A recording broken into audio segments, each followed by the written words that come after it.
In the 14th century, Europe seemed to live under an unchanging order. Castles dominate hilltops, cathedrals rose like bridges between heaven and earth, and villages spread across fields cultivated through collective effort. The world was smaller, yet intensely connected. Merchants crossed deserts, navigators sailed seas, and caravans traveled routes that linked continents. At the heart of this network pulsed the legendary Silk Road, a commercial artery connecting east and west. Along these routes traveled silks, spices, precious metals, and unbeknownst to anyone, that as well. The bacterium that would change the fate of Europe was called Yersinia, invisible to the human eye. It found refuge in fleas that parasitized rats. And rats, unwanted companions of medieval cities, multiplied among grain warehouses, ship holds, and narrow alleyways. In a world without proper sanitation, without knowledge of microorganisms, and without structured public health policies, its spread was only a matter of time. Many scholars point to regions of Central Asia as the origin of the pandemic. From there, the plague followed armies and merchants until it reached the Black Sea. A symbolic episode occurred in the port city of Kaffa, then under Genoese control. In 1346, during a Mongol siege, reports indicate that infected bodies were thrown over the city walls, perhaps one of the earliest recorded uses of disease as a biological weapon. Legend or truth, the fact remains that the plague boarded merchant ships and made its way across the Mediterranean. In 1347, Genoese galleys docked in Messina. On board, sailors were dying. Their bodies showed extremely high fevers, dark blotches on the skin, and painful swellings in the armpits, groin, and neck, the dreaded bubonic. Many died before even disembarking. Within days, the disease spread through the city.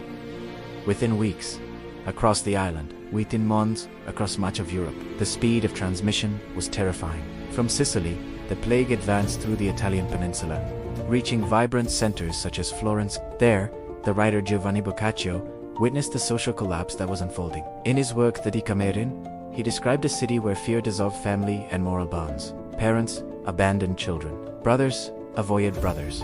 The instinct for survival overpowered centuries of communal tradition. Meanwhile, the plague crossed natural and political borders. It reached Paris, spread across the Iberian Peninsula, and arrived in England, striking London in 1348. Ships, trade routes, and religious pilgrimages became unwitting corridors of death.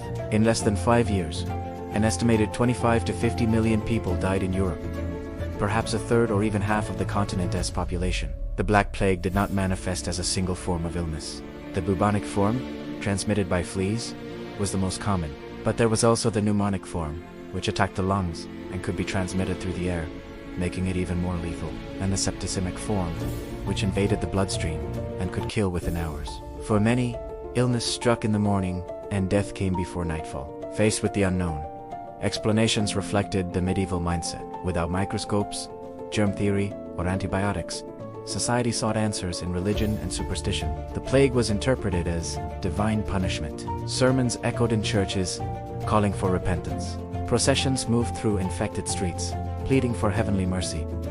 Flagellant movements emerged in various regions. Men walked from city to city, publicly whipping themselves as a form of collective atonement. It was believed that voluntary suffering could appease God's wrath. Yet these gatherings also spread the disease further by bringing crowds into close contact. Fear, fueled by ignorance, bred violence. Jewish communities were accused of poisoning wells and deliberately spreading the plague. Riots and massacres occurred in several European cities. The health catastrophe became a moral catastrophe as well. While faith offered comfort to some, medieval medicine struggled with limited resources. Based on the teachings of Hippocrates and Galen, the dominant theory held that disease resulted from an imbalance of the body's humors. Treatments included the application of aromatic herbs, and the burning of incense to purify the air, believed to be corrupted by The figure of the plague doctor became iconic. Long robes, gloves, a hat, and a beaked mask filled with perfumed substances. It was believed that the aromas would filter contaminated air. Though ineffective against the bacterium, these practices represented early attempts at personal protection. Mass death profoundly altered the European landscape. Fields were abandoned, crops rotted.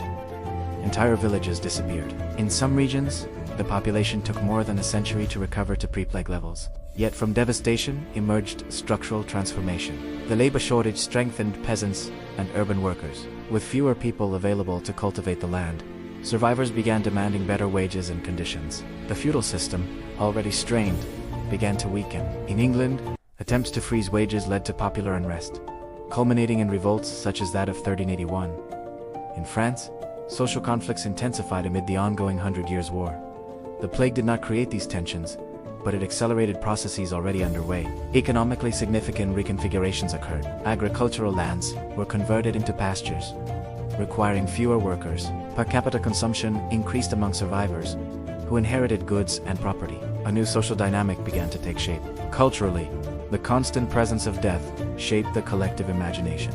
Art began to portray the fragility of human life. The dance of death became a recurring symbol. Skeletons leading people of all social classes, kings, popes, and peasants, reminding all that none could escape their final destiny.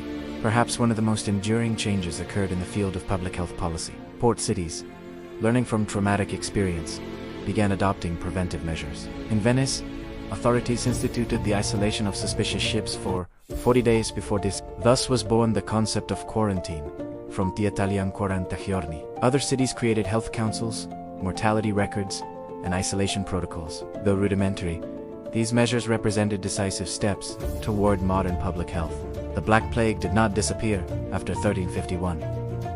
Recurrent outbreaks continued to strike Europe for centuries, yet none reached the same devastating scale as the first wave. Gradually, communities developed more organized responses. Centuries later, at the end of the 19th century, the mystery would finally be solved. During an outbreak in Asia, the Swiss physician Alexander Yersin identified a causative agent of the plague. The bacterium was named after him, Yersinia pestis. Scientific understanding of the disease would transform global medical approaches, paving the way for effective treatments in the 20th century with the advent of antibiotics. Looking back, the Black Plague signifies more than an epidemic.